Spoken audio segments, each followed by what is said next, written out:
Business franchises. Business franchises को wanted क्या है, डिसअनवांटेड क्या है, इसका सही क्या है, गलत क्या है और इसमें कितना परसेंट ग्रोथ है, कितना परसेंट लाभ हानि है, इसके बारे में फुल डिटेल्स बताऊंगा आपको। पहले आपको बता दूं, इसमें ग्रोथ रेट 60 से 70% तक है, फेलियर 30 से 25% या फिर 40% से ज्यादा नहीं है।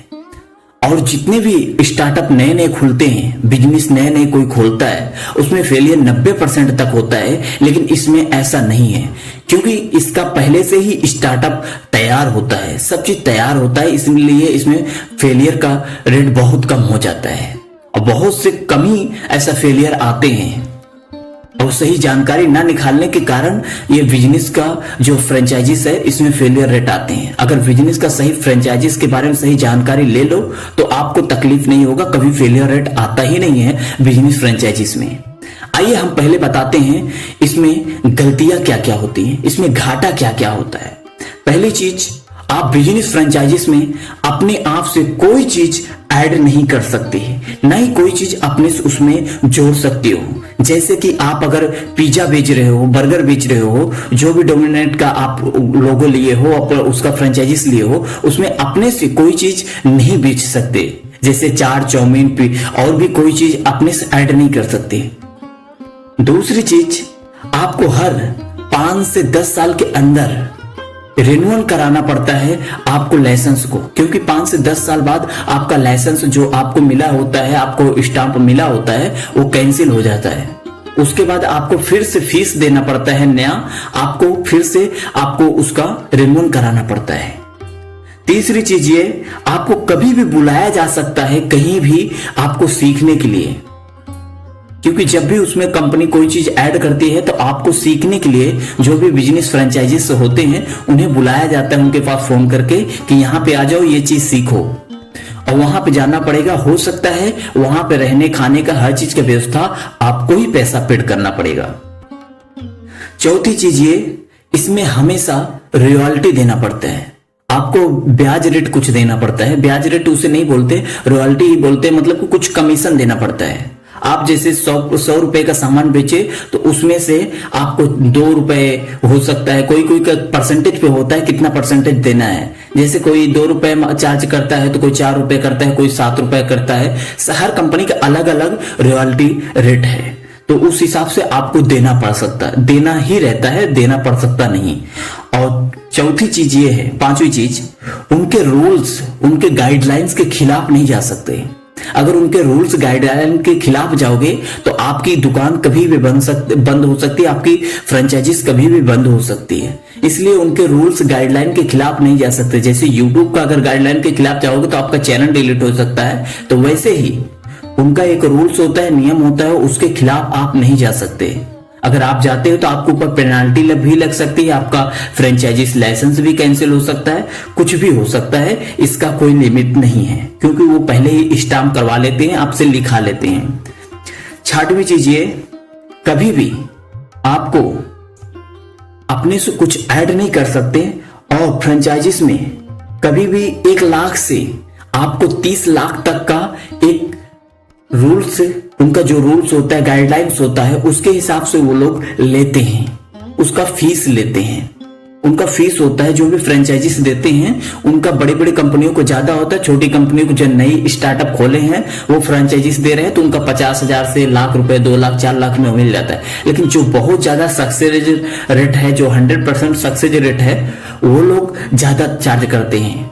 वो 5 लाख से 30 लाख के अंदर तक चार्ज कर सकते हैं उनका। उसके बाद आपको पैसा लगाना रहता है कि कहां पे कितना आपका फर्नीचर जाएगा, आपका कितना कॉस्ट आएगा, भाड़ा कितना आएगा, हर चीज आएगा। और 7वीं चीज ये है, बहुत से ऐसे फ्रेंचाइजीज हैं जो आपको अपना फीस लेके हट जाएंगी, एवरीथिंग आपको करना पड़ेगा।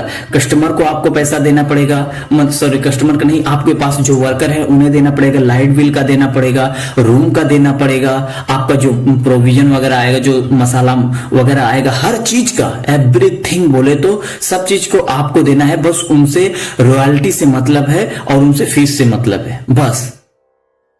और इसमें बहुत ज्यादा दिक्कत यही होता है। और बहुत सी कंपनियां हैं वो सारा सामान आपको देंगी, सब चीज व्यवस्था वो करके देंगी, बस आपको मेहनत से काम करना है और करवाना है। उनके लोगों का, उनके कंपनी का हमेशा शान को बरकरार रखना है। 8वीं चीज ये है, बहुत सी कंपनियों का फिक्स है कि अपना प्राइस कुछ भी ऐड नहीं कर सकते। उनका प्राइस इंटरनेट पे, उनका हर कंपनियों का एक लोगो होता है, मतलब एक एप्स होता है, उनका पूरी तरह से ऐड रहता है कि इतने में पिज्जा मिलेगा, इतने में बर्गर मिलेगा, इतने में ये मिलेगा, इतने में हेयर कटिंग होगा, सब चीज का प्राइस फिक्स होता है। आप अपने से घटा बढ़ा नहीं सकते। बहुत सी कंपनियों को रूल्स होता है, आप प्राइस घटा बढ़ा नहीं सकते, अपने से कुछ भी नहीं कर सकते, ये भी घाटा है। अभी आते हैं फ्रेंचाइजीज में लाभ क्या क्या है, फ्रेंचाइजीज करने का फायदा क्या क्या है, इसके बारे में बताते हैं आपको। आपने जैसा जान ही लिया है कि फ्रेंचाइजीज में 70% से 60% तक सक्सेस रेट है, और सही जानकारी निकालेंगे तो इसमें सक्सेस 100% तक जाता है। क्योंकि ऐसे बहुत सी डी मार्क है, आज तक उसका एक भी फ्रेंचाइजी फेल नहीं हुआ है।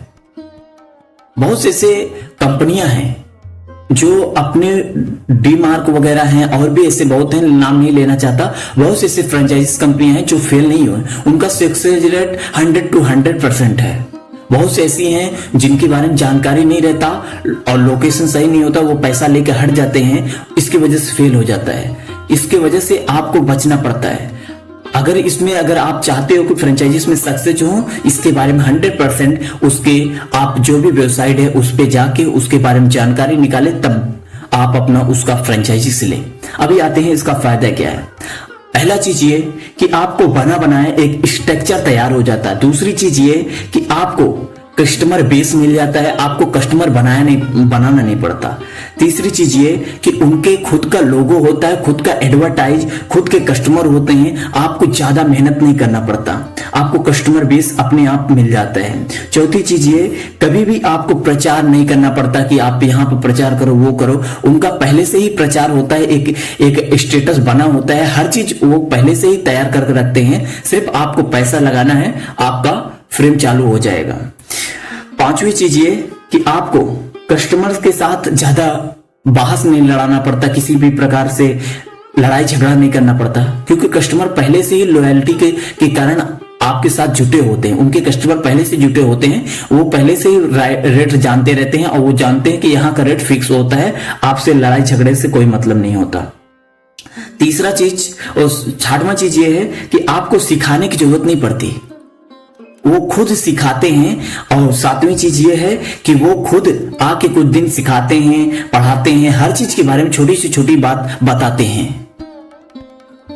9वीं चीज ये है कि सिर्फ आपको पैसा देना है, हर काम खुद ही वो लोग ऑपरेट करते हैं, हर चीज वो खुद ही व्यवस्था कर देते हैं। 10वीं चीज ये है कि आपकी पहचान जल्द से जल्द बन जाती है, आपको ज्यादा पहचान बनाने की जरूरत नहीं पड़ती, आपकी एक स्टेटस बन जाती है कि मेरा बिजनेस सक्सेस हो गया है।